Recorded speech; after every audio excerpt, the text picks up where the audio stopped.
Now, throughout the news review, we want to hear from you. So wherever you're watching us from, please use the hashtag BreakfastDaily for us to hear your contributions to the conversation. And if you want to reach us directly, our WhatsApp line is 0550-585-832. If you're outside Ghana, we will still want to hear from you. So just use the country code +233 to send us your messages directly. I have been joined by Franklin Ni Amate. She's the Greater Accra Regional Chairman of the Ghana Association of Medical Laboratory Scientists. Good morning. Good morning. How are you?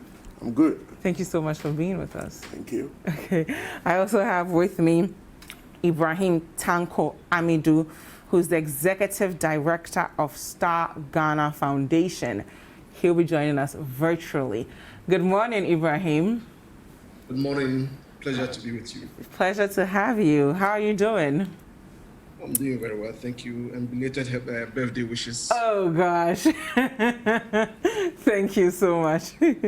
We'll take a look at our first story. See, Ibrahim, you've made my head big. Take a look at our first story. I'm reading from citinewsroom.com, and it says, "Don't lift ban on mass gatherings yet. Laboratory scientists to government." So the Ghana Association of Medical Laboratory Scientists is advising the government against lifting the ban on public gatherings, given the increasing number of coronavirus infections in the country. Now, we know that on Sunday, the president told us that we were not going to lift the ban on social gathering and that we have up till May 31st. So if you extend it to May 31st, but they're also asking for other measures that they will throw some light on for us.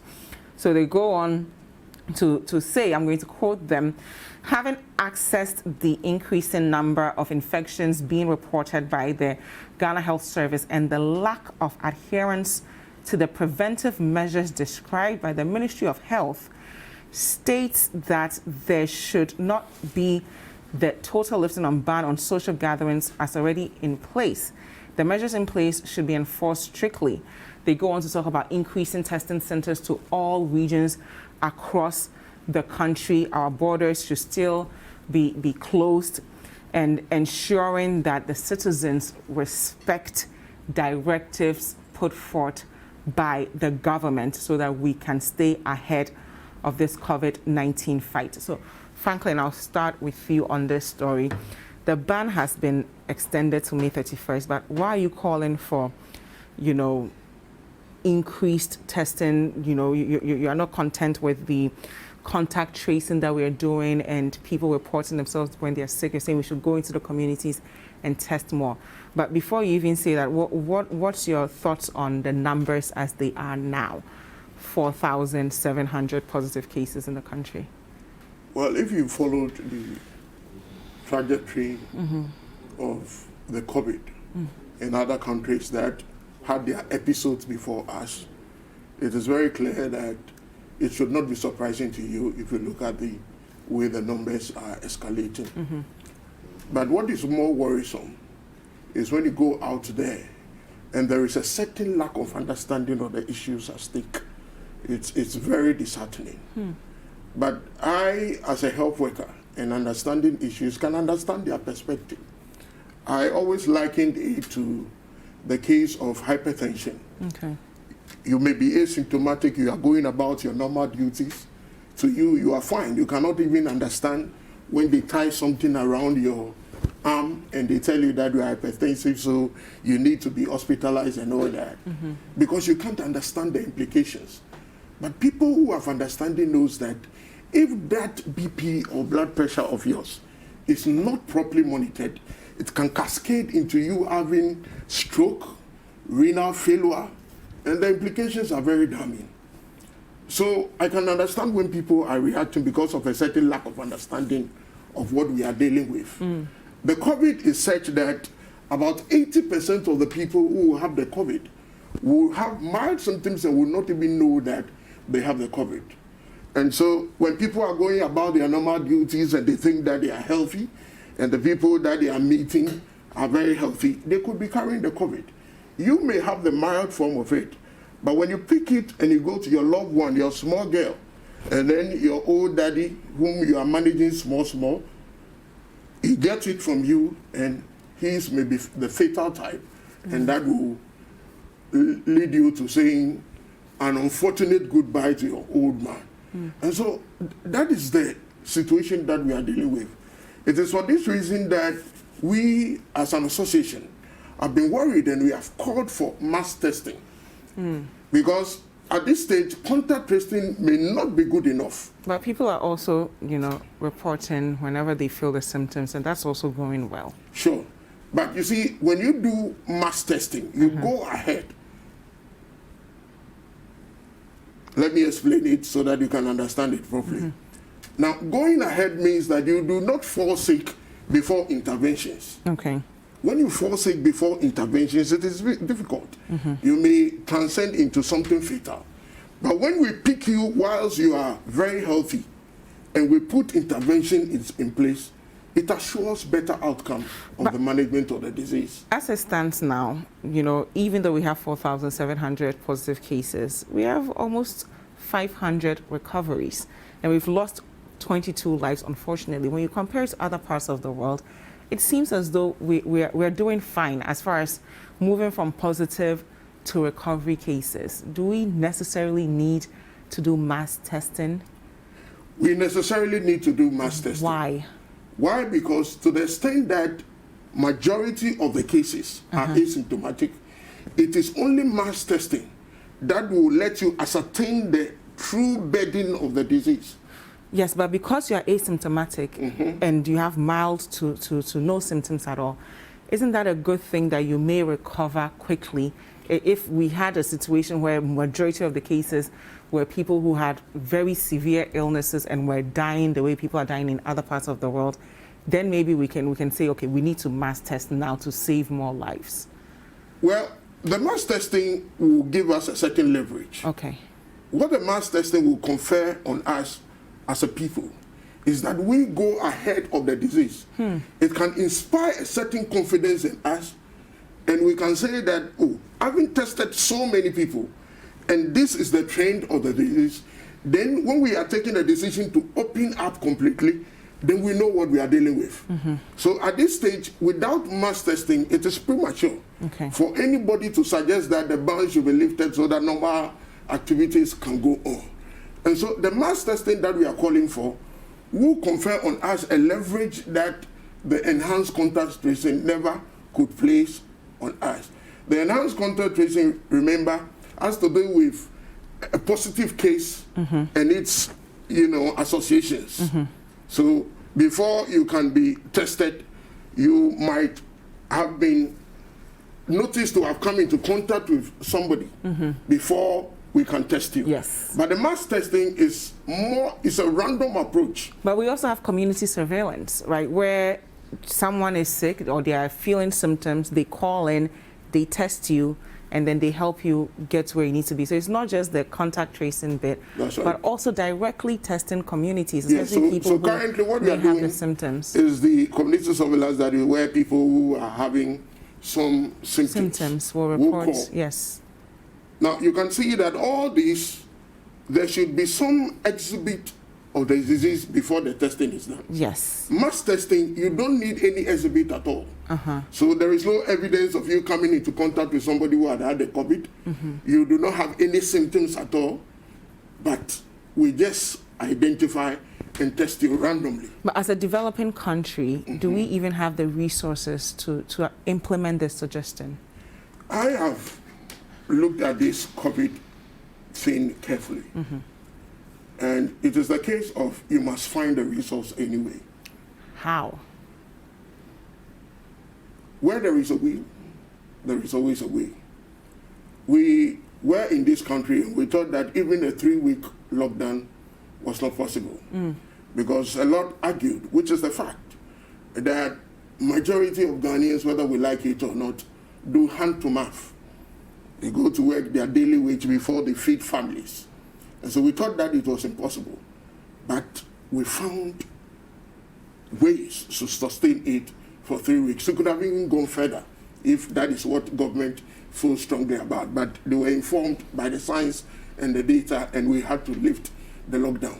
And so I am saying that if we want to do mass testing, we can do it. Of course, the mass testing will deploy another testing mechanism. It wouldn't be the PCR that you are aware, Noguchi and KCCR, and then some parts of the country now, Kolebu, is also testing. Yeah. That is expensive. That is about $100 per test. And so that will be difficult to deploy to test massively.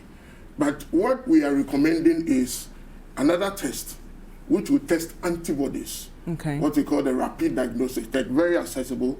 It can be tested at, almost all our primary labs. And it's just in the as country. effective as the ones that we're currently doing in the testing centers that you're for every testing, there are advantages and there are disadvantages. But it will give us the leverage. Okay. That one will be testing for antibodies. Antibodies are, products of the immune response. When you get the disease, the body reacts by fighting. Yeah. Now, what the body produces are antibodies. So in the IDT testing, we'll be targeting the antibody that if you have had the disease, you should get some antibodies. That would be fighting That's the right. okay. That's right. Got it. Now you're asking for more testing centers across the region. As it stands now, on Sunday we heard from the president, we have 10 testing centers. Are you content with that now, or you still want testing centers in all the regions? I think that the trajectory of the disease shows that we have gone into every region. And so if we are serious about... Well, there are some regions that are still, Sure. they have not officially... that is the more reason why we need mass testing. Okay, but let me actually read the regional breakdown. So, for instance, Bono East, 0, official record Sure. of positive case. Ahafo region, 0. Savannah region, 0. Then you go to Bono region, they have 1 case. Northeast region, 2 cases.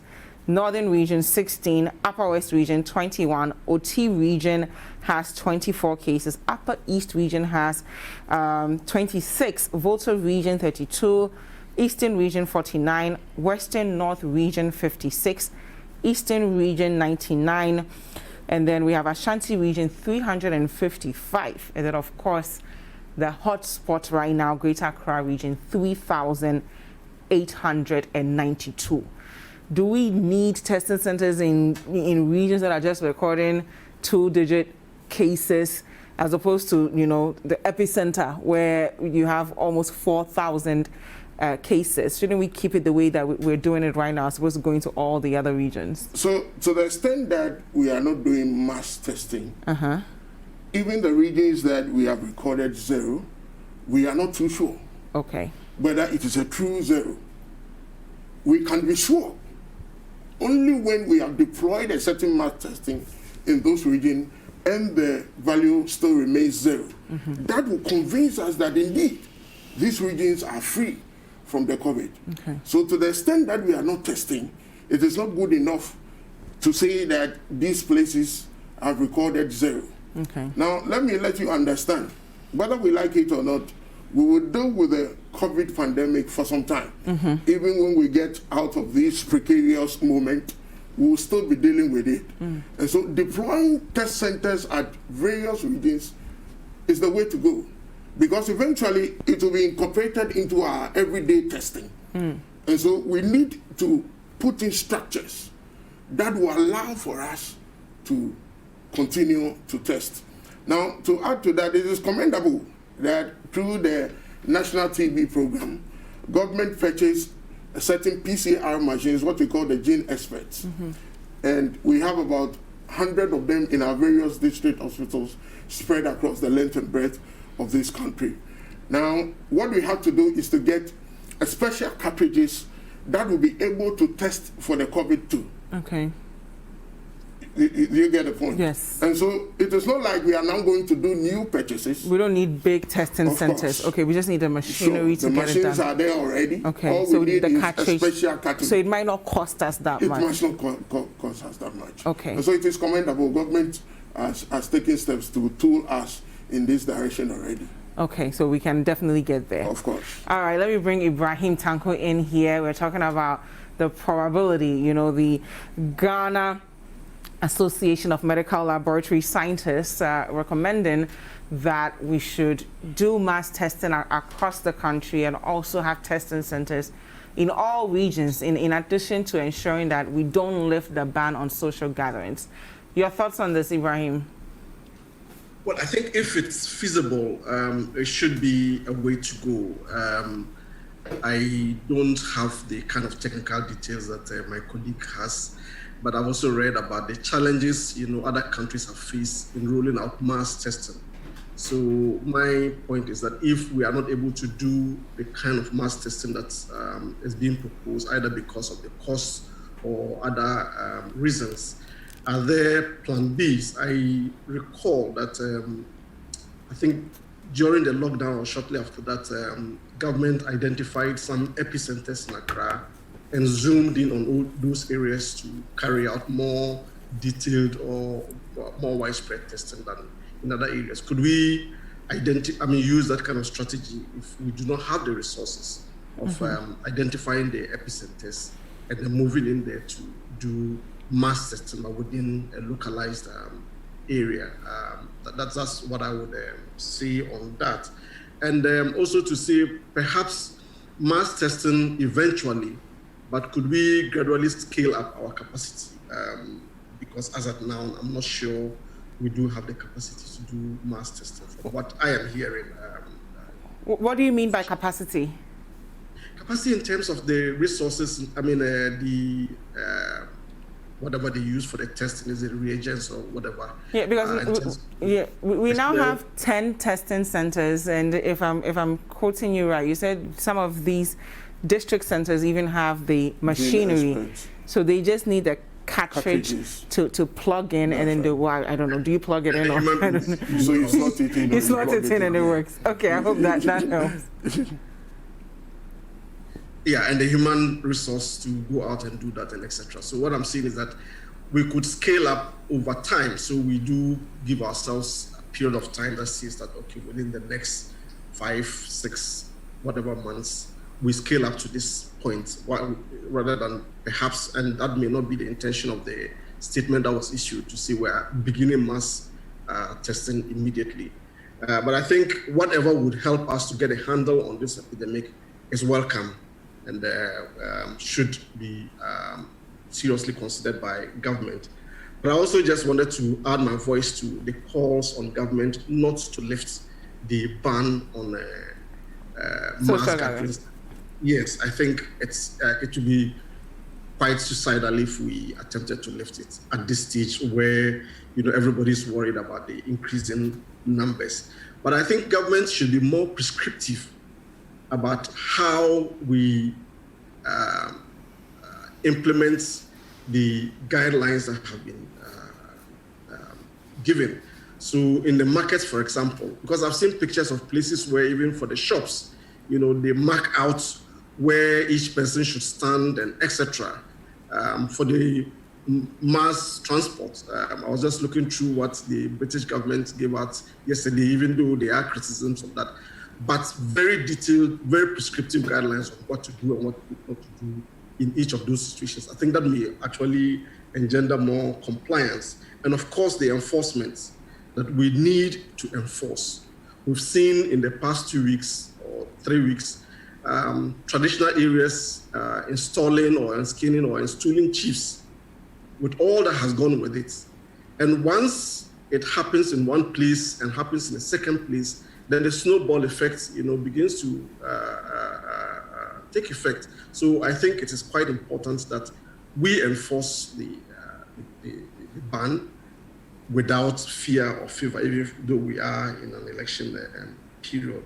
Mm-hmm. And I think the involvement of community leaders, including faith-based leaders, in explaining these guidelines, these prescriptions to the citizens is also quite important.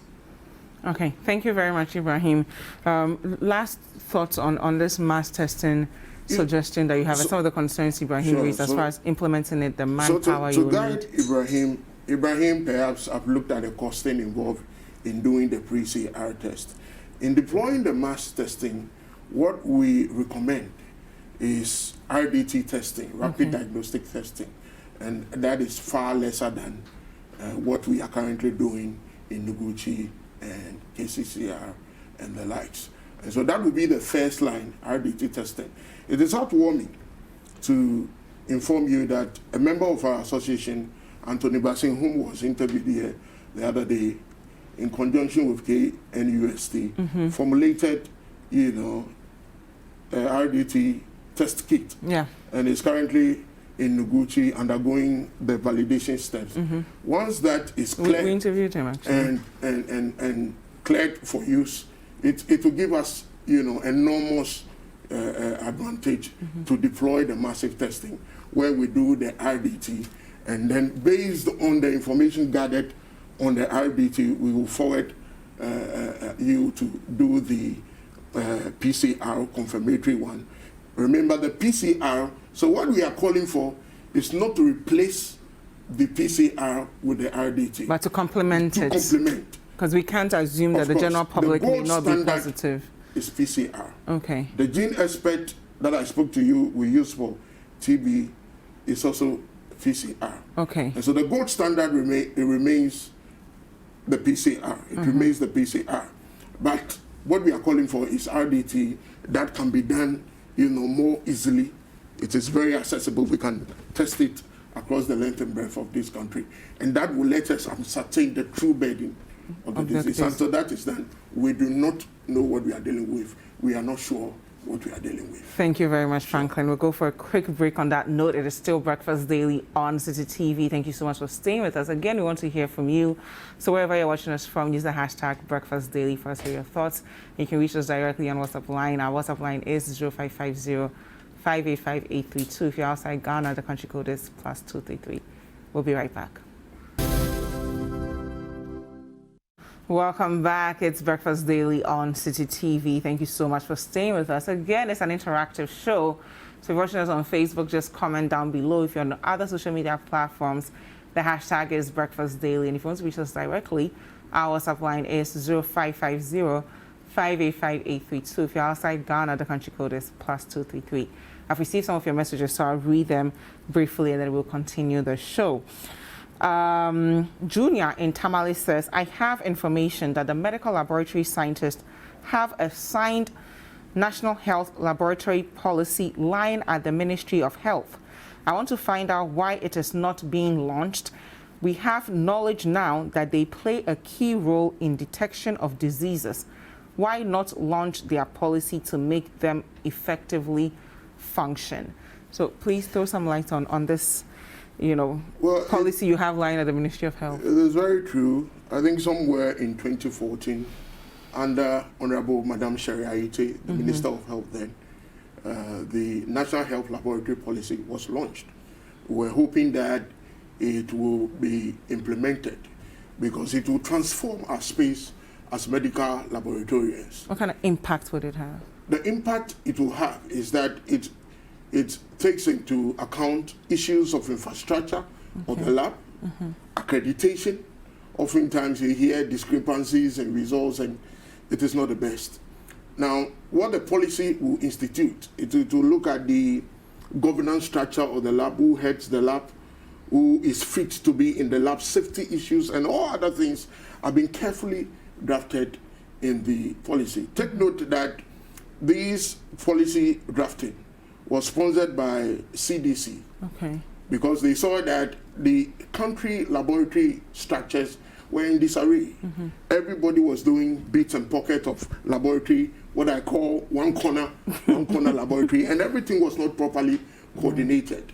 So they saw that there is the need to put everything in perspective. And so they put together this beautiful policy that we were hoping will see the light of day. Indeed, if we had launched this policy, we wouldn't be sitting here talking of expansion of testing centers, because that would have been in place already. The policy spelled out clearly where disease control laboratories should be. All our regional capitals will have national public health reference laboratories, which will be clothed with the capacity to do the COVID testing in this country. Here we are saddled with COVID-19, and it took a research center to come in and do the testing for us. They've done a yeoman's job. I salute the my colleagues at Noguchi, KCC, and we appreciate the work that they are doing. But the point is that that shouldn't be their focus in the first place. Here is a disease that is a novelty, and everybody is running helter-skelter, picking bits and pockets of knowledge and putting it together. If Noguchi had focused on the research bit, I believe that they would have told us much more better ways of handling this COVID. But here they are saddled with testing, a mandate that should have been that of the clinical setting practitioners. But because the structures were not put in place, here we are. And so it is my recommendation to government that health delivery is a teamwork. Yeah. And no profession within the healthcare continuum can be sidelined.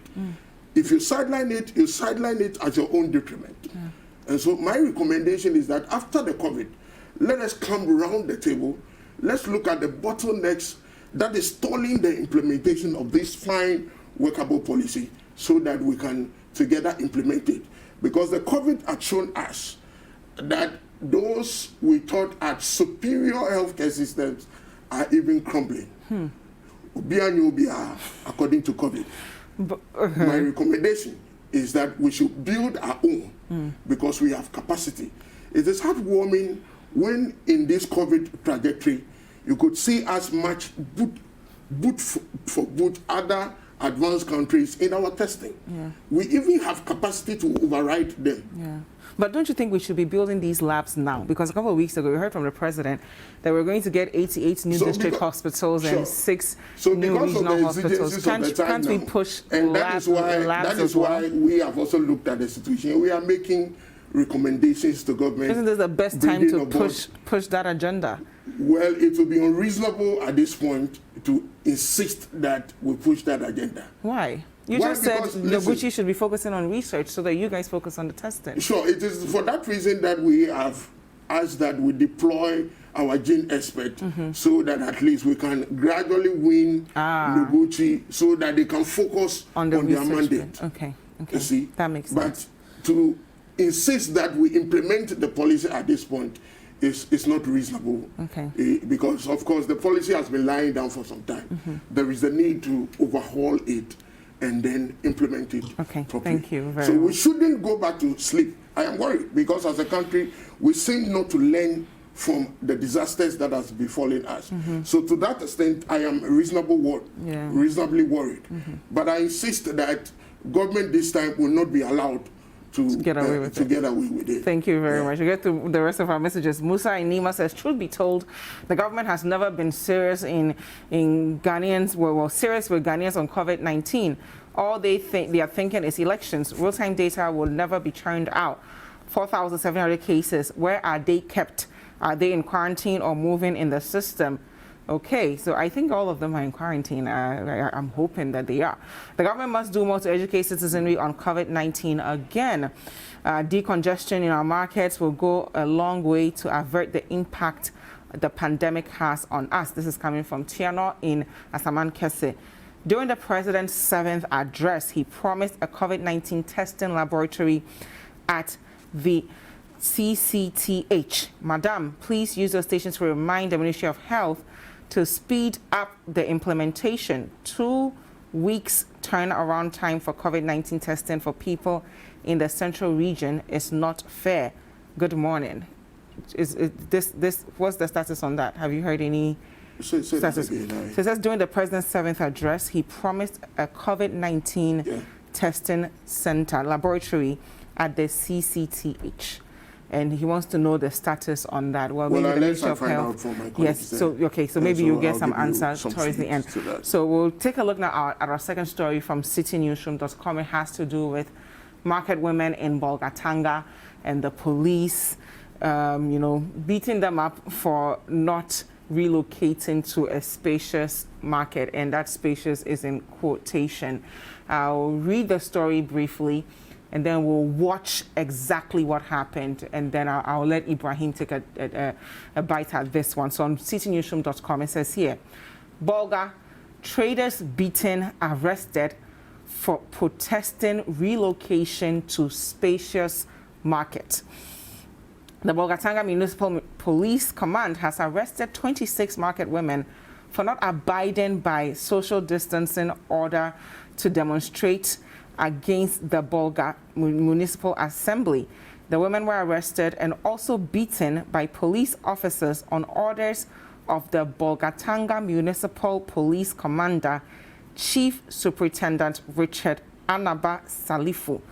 So the market women, numbering over 100, took to the streets yesterday morning to demonstrate against the Assembly's decision to relocate sellers of cereals from the Bolgatanga new market to the old market. So the women are going to explain why they did not want to relocate. And let's pay attention to how the police engaged them as well. Let's look at the video. The Bolgatanga Municipal Security Committee held a meeting with leaders of the traders of the two markets to enforce social distancing to prevent the spread of COVID-19 in the markets. The stakeholders agreed to the relocation of cereal vendors at the new market to the old market. But early Monday morning, the women staged a demonstration against the agreement. The women marched through the principal streets of Bolgatanga to the Bolgatanga Municipal Assembly to demand that the decision be reversed. The old market is too small for us. It can contain all the people in the market. Yes. And you are talking about coronavirus. You are asking us to relocate to the old market. How can we relocate to the old market? Why the old market is small for us? Look at how the new market is. The number of people in the new market. How can we enter inside the old market? We can't enter. The police, in their bid to disperse the crowd, fired warning shots and beat up some of the protesters. 26 of them were arrested subsequently. The Bolgatanga Municipal Police Commander, Chief Superintendent Richard Anaba Salifu, told Citi News the suspects will be prosecuted for defying public safety orders. I told them that they should disperse because they didn't follow the instruction. What the president ordered, that social distancing, they have defied it. So in that wise, what else do we do? I told them to disperse with the hope that they will comply, and they will not budge, and they were still trying to move forward. So I ordered my men that they should whip them, and as many as we could, we should arrest them so that we'll process them for court. It was when we started whipping them and arresting them that they started dispersing.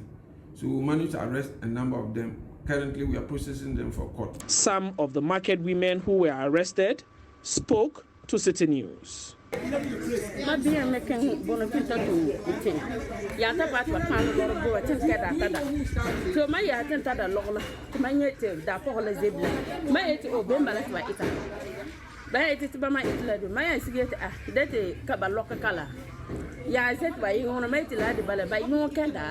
Tivaya yuna ter yunti polanga ima kopana ba itat mame zota ta pa dima ingi ma vermet matala puro de vira ma bala ta vira a verma lo de tabaka fa kala mira ma meti o ma da free matala puro miyete tadalanti ba ko se mabla de tama wa kala na wa yu da alabato kola ikda yen ko wa ti kiri zawabi ba king da kekala ya ma meti ba da zo da ala ko ti saba na mbo bila ka ko saba bo kala mi gan bila bana za han le kinta pa bila da bala no saro bala triyate ya itne sela la bala ma tun ba ti tun ala soti ka boka ya ba ti ditati da ala gati ya pa tun lo ko la sela ti dola zaba ti ka sakge ikisna ti da re bala to bala disle ne la ti sobo disle ta bila zu da bana rikre para la ragla sol bala triya no to pole la soga pala kota gurte mera da pat nerval basaba kinta pa triya ti kan saka trita ba ta bona pole te gater kinta bona da baka zu baka sanjele triya na ti ataktia gatur ma famra tinyo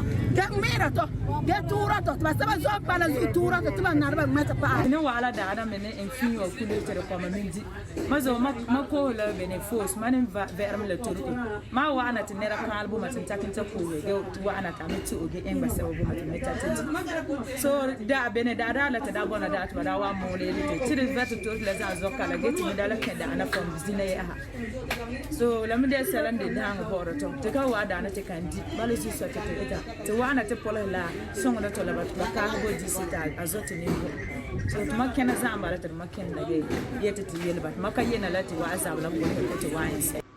Efforts by Citi News to speak to the Municipal Chief Executive for the Bolgatanga Municipal Assembly, Joseph Amiyure, on the matter proved futile. So there you have it. The police wanted to relocate the women, and they were saying that moving from where they are to the new place will not make any difference because they will go and add on to the population there, and it will be even more difficult for them to respect social distancing. Somehow that escalated to brutalizing these women and treating them like criminals. So we'll hear from Ibrahim Tanko on this story. Yeah, thank you very much. Unfortunately, because I'm joining you virtually, I have not been able to watch the video. But then listening to the narration, I'll first start by saying that you don't use an illegality to correct an illegality. If it was a demonstration was an illegality, there's nowhere in our laws that we prescribe the raping of the women and our demonstrators as a way of curbing it.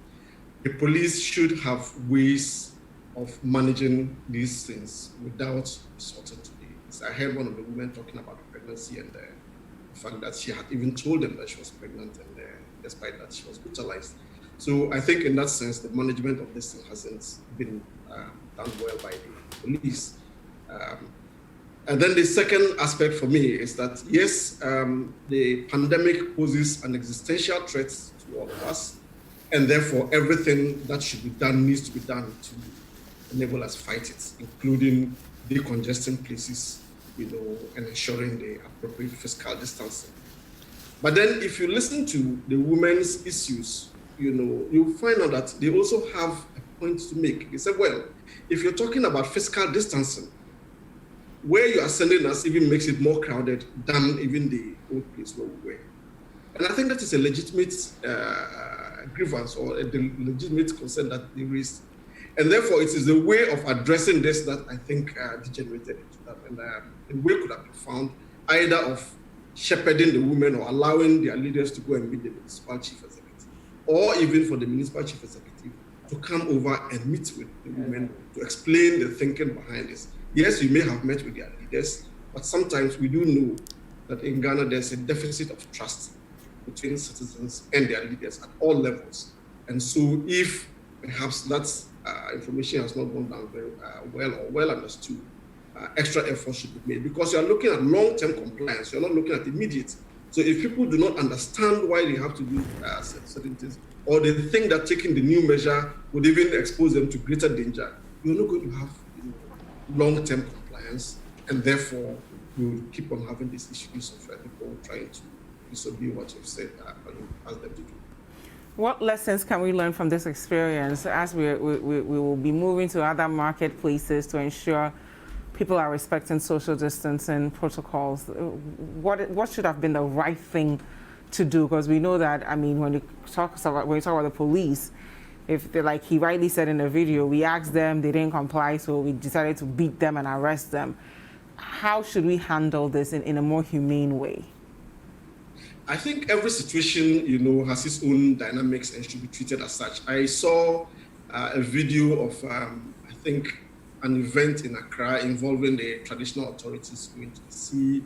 And then, I think the police moved in with water cannon or whatever, and detonated, So I think the police need to go back to the drawing board to see, in these kinds of situations, how do we de-escalate and then engage to address the concerns that we have. Everybody's scared about the pandemic, and therefore people would act in ways in which they think would enable them to secure their lives or protect their lives. For the Accra one, for example, what I heard was that the traditional authorities felt that they needed to go to the sea to pacify the gods, to ensure that they are protected. You may not agree with it, but where they sit, it makes a lot of sense. Yeah. So for this woman also say that market where you are asking them to go will be even be more crowded and would expose them to greater danger.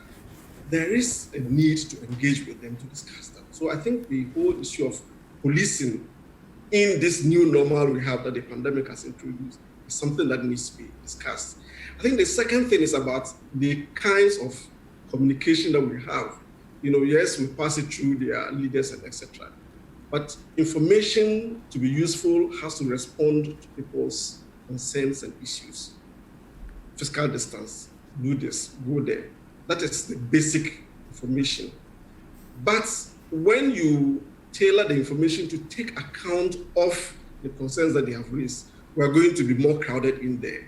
And therefore, in terms of the communication to the market women, you factor these concerns in there to say, well, we recognize that maybe in the short term, there may be this, but these are the measures that we are taking to ensure that, you are not exposed to danger.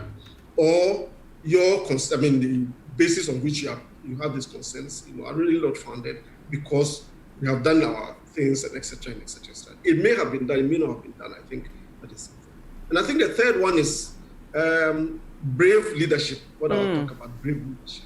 Okay. That's, when the thing got to that point, I expected that maybe some leaders, either the assembly or community or whatever, should have attempted to meet with this. But if the police, it's come from the perspective of you've broken a law, so we are criminalizing you. How would someone come in now to advocate for you? But if you are criminalizing, you don't whip me. Was it even right for them to criminalize the women, or as opposed to educate them?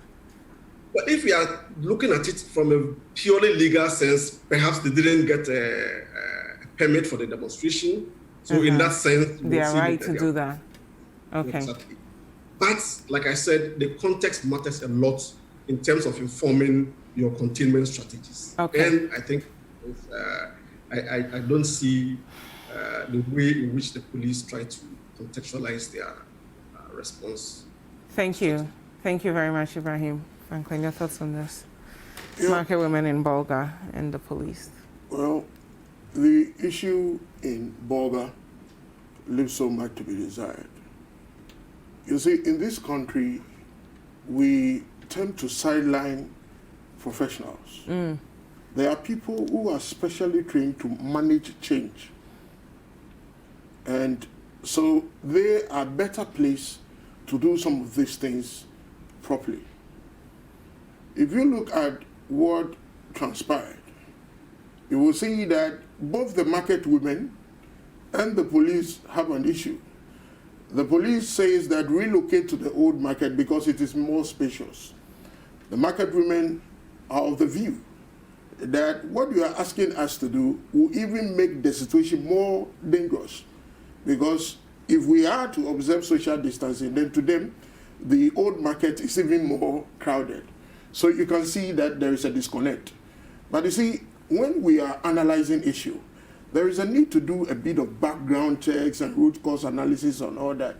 If you are the type that has followed, the politics of market siting movement, you will know that women have issues when it comes to movement. Because people who have places in old markets, when they move to new places, for some reasons, they lose their places and their portions. And their customers will find it. Of course, and then their customers will not find them. And so it is inherent for market women to resist movement. What can cure that is dialogue, and not the Rambo style that we saw. We saw the other day on TV where a whole panel came down, explained issues of COVID, why people should stay at home. And it worked. We all lauded him and we applauded him. So when the Bible says that wisdom and knowledge shall be the stability of our times, it is not everything that you achieve by enforcement. Some you achieve with dialogue. And I believe that if proper consultations were made, some consultations were made, but you see, the thing about managing change is that whether with COVID or not, it is gradual. I can understand that these are not normal times. The agencies will make, policemen frustrated, wanting to implement it almost immediately. But if we engage experts in change management, they will pre-inform you that this is likely to be the reaction.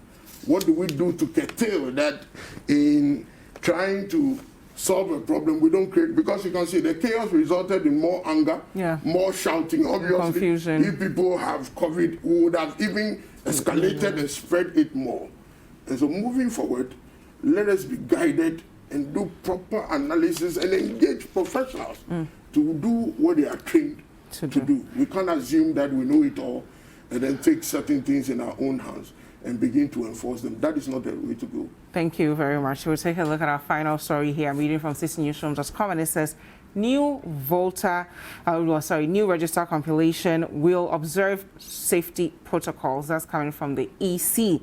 So the Electoral Commission has said it will observe the necessary protocols when it begins the compilation of a new voters register. I'm going to quote what the EC said. They said all stakeholders are hereby reminded that plans are far advanced for the compilation of new voters register with a new voter management system for the upcoming 2020 presidential and parliamentary elections. Sorry. So connected to the presidential and parliamentary elections, they're saying they're still going to continue on with the 2020 new voter register. But there are some political analysts who are saying that the new voter registration could escalate the COVID-19 spread. So we continue on with registering new voters and observing social distancing, or should we abort it altogether? Ibrahim, let me hear your thoughts on this. I have some very serious concerns about the stance taken by the EC. I think if you look at our experiences with the national identification, the issuance of the national identification, even in the areas where we said they had.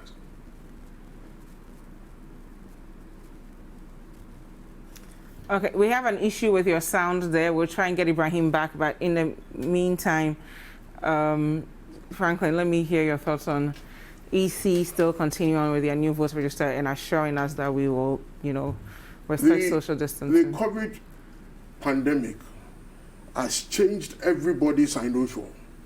As I sit here, I would have been very glad if you had introduced me as Dr.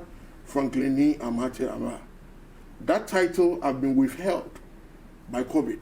How? Because I'm unable to finish my processes leading to the award of the doctorate. And so I am sitting here. So everybody's center of attraction have changed. It is the ambition of every bishop to go to church Sunday and preach the word. It is the ambition of you to engage with your family openly, do your birthday parties ordinarily. If there are funerals, you dispose of your loved ones. But everybody's unusual have changed. And so please, let the Electoral Commission be properly guided.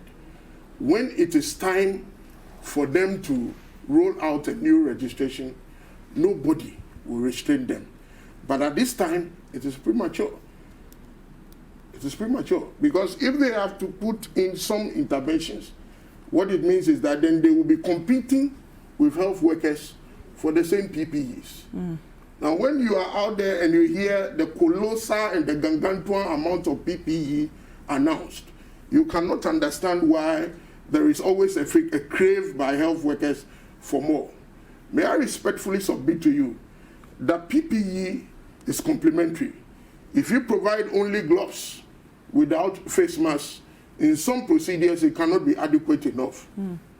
Now, in some instances, when you are taking sample for COVID, when you clothe yourself in PPE, you change per client or per patient. What it means is that for if you have 6 clients that you're attending to, you will change the PPE. Okay. So the more colossal it is, as you say, it is disposable. Okay. And so every day there will be a need. Thank you. So will we misapply PPEs for The voter EC registration. Okay. to do safe registration for all of us? And then as we see the numbers soaring and nobody, the COVID is behaving in a funny way. Okay. Nobody knows where it is heading. So we need to err on the side of caution. Thank you very so much. So my guidance is that EC should restrain themselves. But the point must be made that the president will have to lift the ban before they even talk of registration. And I believe that when the figures shows that we can lift the ban and the president lift it, I would have no hesitation and qualms at all endorsing the EC to do their mandate. Thank you very much. I have a few seconds. I hope Ibrahim Tanko is still with us so that he can share his thoughts on this EC matter. Yes, can you hear me now? Yes, I hear you. Please go ahead. Okay. Yes. So, like I was saying, I think that we should be guided by past experiences. The way the national identification exercise went, even in the Eastern region where the NIA said they had put in the necessary protocols, showed that it is really quite impossible to do these kind of things, you know, in the ways in which they imagine can be done safely. So this is not the time to be bringing people together, particularly for an emotive issue like the voters registration, where political parties are competing to bring their people to register and etc. It would be absolute chaos and detriment in our fight against COVID-19. Thank you very much. Ibrahim Tanko Amidou is the Executive Director of Star Ghana Foundation. And of course, Franklin Ni Amarte is the Greater Accra Regional Chairman of the Ghana Association of Medical Laboratory Scientists. And the next time he joins us, he'll be Dr.